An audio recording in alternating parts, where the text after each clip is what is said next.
جب یہ نتیجہ سامنے آتا ہے نا انسان کے، تو انسان اندر سے سیٹسفیکشن فیل کرتا ہے، اس کو ایک تسلی ہوتی ہے کہ جو کام میں نے کیا، جو محنت کی، اس کا مجھے حاصل و موصول بھی میرے سامنے آ گیا۔ بیوی بچوں پر صرف کرے گا تو خوشی ہوگی، دل خوش ہوگا، لیکن دوسری طرف جو محنت ہم ایمان کے لیے کرتے ہیں اس کا ہمیں پتہ ہی نہیں ہوتا کہ قبول ہوا بھی ہے کہ نہیں ہوا۔ ابھی نماز پڑھی ہے، اتنے وسوسے آئے، دل حاضر نہیں تھا، توجہ نہیں تھی، یہ نہیں تھا، وہ نہیں تھا، طرح طرح کے خیالات۔ اسی وجہ سے یہودیوں نے بھی موسیٰ علیہ السلام سے کہا تھا کہ جب موسیٰ علیہ السلام ان کو فرعون سے نجات دلا کر وادی سینا کی طرف لا رہے تھے، رستے میں آ گیا سمندر، کہنے لگے موسیٰ تو نے ہمیں مروا دیا، اب کہاں جائیں گے؟ آگے سمندر ہے، پیچھے فرعون کا لشکر ہے، انا لمدرکون، موسیٰ ہم پکڑے گئے۔ موسیٰ علیہ السلام نے کہا گھبراؤ مت، اللہ تعالیٰ ہمارے ساتھ ہے، وہ ہماری ضرور مدد کرے گا۔ اور آپ کو معلوم ہے کہ اللہ تعالیٰ نے سمندر کو حکم دیا کہ وہ ٹھہر جائے، اس طرح ان کے لیے اس میں سے راستہ بنا دیا۔ موسیٰ علیہ السلام سلامتی کے ساتھ اپنے لشکر کو لے کر سمندر پار ہو گئے۔ جب دوسری جانب پہنچے تو پیچھے سے فرعون کا لشکر آیا۔ جب فرعون کا لشکر سمندر میں پہنچا تو اللہ کے حکم سے سمندر چل پڑا اور فرعون اپنے لشکر سمیت غرق ہو گیا۔ موسیٰ علیہ السلام کے ساتھ جو لوگ تھے وہ مسلمان تھے، ان کی آنکھوں کے سامنے یہ اتنا بڑا معجزہ ہوا۔ اللہ تعالیٰ نے دکھایا کہ سمندر نے ان کو رستہ دے دیا اور ان کے دشمن کو رستہ نہیں دیا۔ یہ اللہ کا معجزہ تھا اور انہوں نے اپنی اس کھلی آنکھوں سے دیکھا۔ لیکن ذرا جلد بازی انسان کی چیک کریں کہ انسان کو فوراً جو نتیجہ چاہیے ہوتا ہے وہ کرتا کیا ہے۔ جب یہ تھوڑے سے آگے گئے نا تو وہاں پہ کوئی بستی تھی جہاں پر لوگ اپنے بتوں کو آگے رکھ کر وہ کوئی پرستش کر رہے تھے۔ تو یہ جو مسلمان تھے یہ موسیٰ علیہ السلام کو کہنے لگے موسیٰ ہمیں تو اس طرح کے خدا چاہیے جو جن کے سامنے یہ لوگ بڑے سکون سے بیٹھے ہوئے ہیں، ہمارا بھی دل کرتا ہے کہ ہم بھی اپنے خداؤں کے سامنے اس طرح سکون سے بیٹھیں۔ مطلب کیا ہے؟ مطلب یہ ہے کہ ان کو اللہ تعالیٰ سامنے چاہیے، وہ صبر نہیں کر سکتے قیامت تک یا اپنے اعمال کا محاسبہ ہونے تک یا کوئی حساب کتاب ہونے تک، ان میں صبر نہیں ہے۔ وہ ابھی رزلٹ دیکھنا چاہتے ہیں کہ عبادت کرنے سے اللہ راضی ہوتا ہے کہ نہیں ہوتا، کچھ ملتا ہے کہ نہیں ملتا۔ یہ ہے انسان کی جلد بازی کا سبب، اور اس لیے انسان جلد باز ہے اور دھوکہ کھاتا ہے۔ تو وہ کہنے لگے موسیٰ ہمیں بھی اس طرح کے خدا دے، ہمیں نماز میں اتنی توجہ نہیں ہوتی، ہمارے لیے بھی اس طرح کے بت بنا دے تاکہ ہم بھی توجہ کے ساتھ ان کے آگے بیٹھ سکیں۔ موسیٰ تو ہمیں کس خدا کے پاس لے کے جا رہا ہے؟ تو یہ انسان اس اعتبار سے فرائض ادا کر کے اس کو کوئی فائدہ حاصل نہیں ہوتا، کوئی نتیجہ اس کے سامنے نہیں آتا، جبکہ دوسری طرف دنیا میں ترقی کر کے نتیجہ فوراً سامنے آتا ہے۔ پھر لوگ بھی اسی کی بنیاد پر عزت دیتے ہیں، سٹیٹس بنتا ہے، معاشرے میں ایک بڑا نام بنتا ہے، لہٰذا انسان بڑی آسانی سے اس کی طرف راغب ہو جاتا ہے۔ نیک اعمال کی طرف چڑھائی چڑھنی پڑتی ہے لیکن دنیا کی طرف خود بخود انسان چلا جاتا ہے۔ اس کے لیے پیغمبر بھیج کر دعوت دینے کی ضرورت نہیں ہوتی کہ شادی کرو، گھر بناؤ، کیریئر بناؤ، ڈاکٹر بنو، انجینئر بنو۔ اس کے لیے کسی نبی کے آنے کی ضرورت نہیں ہوتی۔ یہ کیڑے تو انسان کے اندر موجود ہیں اور انسان خود بخود ان کی طرف لپکے گا، دوڑے گا، بھاگے گا اور آگے جائے گا، اور یہ فوری نتیجہ نکلتا ہے اس کا۔ اور یہ انسان اس طرف میلان بھی رکھتا ہے۔ یہاں تک تو بات بڑی آسان ہو گئی، لیکن اگلا مسئلہ کیا ہے؟ اگلا مسئلہ یہ ہے کہ جب دو بھائی ہیں، ایک کا میلان ان دنیاوی چیزوں کی طرف ہے، دنیاوی مرتبے کی طرف ہو گیا ہے، اور دوسرے بھائی کا میلان اس کتاب کی طرف رہا، اللہ کی طرف رہا، اللہ کے رسول صلی اللہ علیہ وسلم کی طرف رہا۔ اب اس گھر کے اندر کیا ہوگا؟ مسائل کھڑے ہوں گے۔ ایک کے بچے خوشحال زندگی بسر کر رہے ہیں اور دوسرے کے ہاں غربت نے ڈیرے ڈال رکھے ہیں۔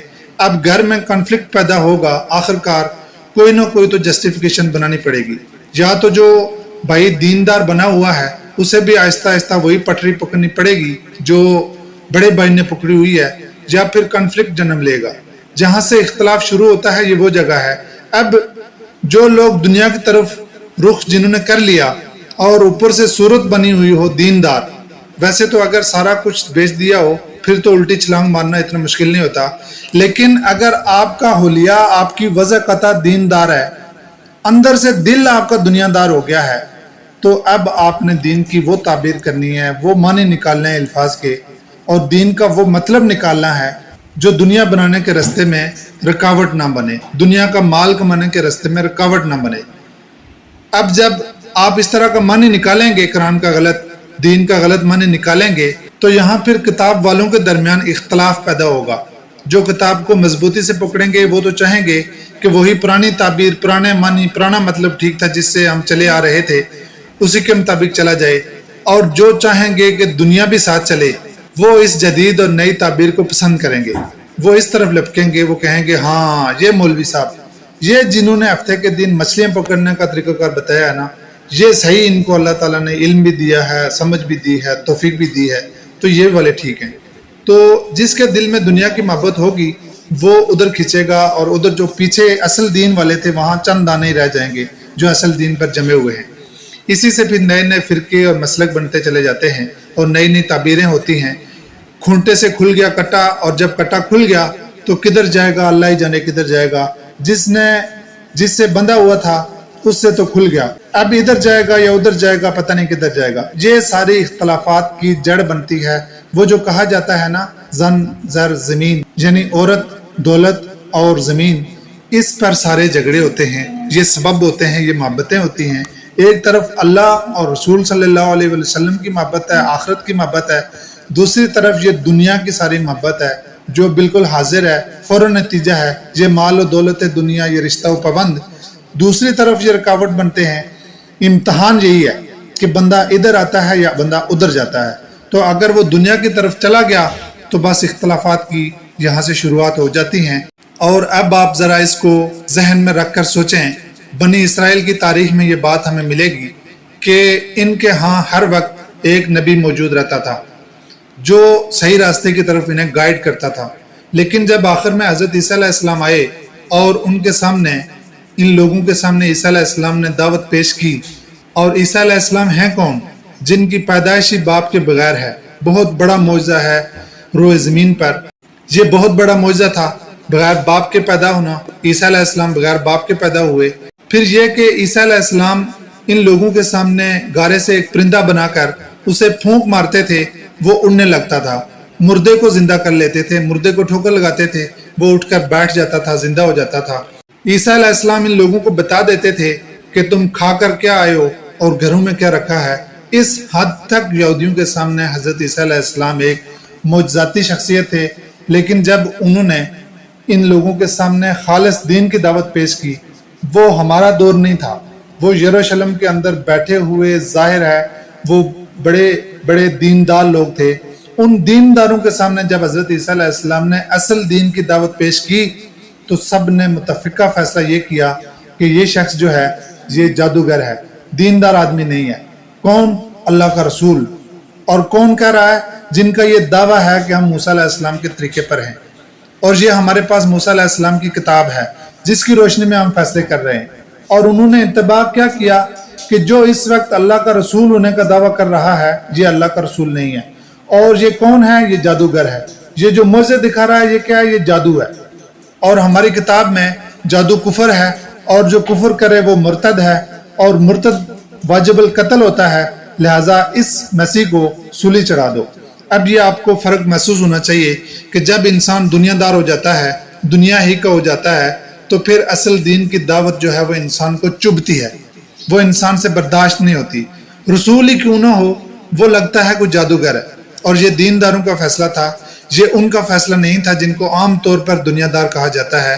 یہ ظاہر ہے دیندار تھے، ظاہر میں دین تھا، اندر دنیا تھی۔ اسی لیے حضرت عیسیٰ علیہ السلام نے ان سے کہا تھا تمہاری مثال قبروں کی سی ہے جن کے اوپر تو چونا پھرا ہوتا ہے، اوپر سفیدی ہوتی ہے، لیکن ان کے اندر بوسیدہ ہڈیوں کے سوا کچھ نہیں ہوتا، یعنی تمہارے اندر تقوی نام کی کوئی چیز نہیں ہے، بس کچھ رسومات رہ گئی ہیں جن کی تم پیروی کر رہے ہو۔ تو اب ہم یہاں پہنچے کہ ایک پورا گروہ جو ہے وہ روایت پرست ہو جاتا ہے، اصل دین کی روح اندر سے ختم ہو جاتی ہے۔ وہ جو اقبال نے کہا تھا، راہ گئی رسم ازاں روح بلالی نہ رہی، فلسفہ راہ گیا تلقین غزالی نہ رہی۔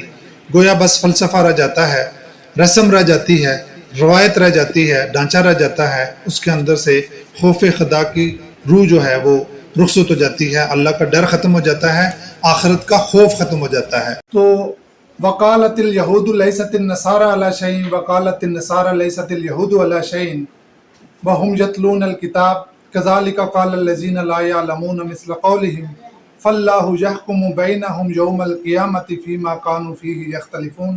تو اب ان تمام تر اختلافات کا جو فیصلہ ہے وہ اللہ تبارک و تعالیٰ کی جناب میں جا کر ہوگا بروز قیامت۔ پھر وہ بتائے گا کہ کون صحیح تھا اور کون غلط تھا۔ وما علینا الا البلاغ المبین۔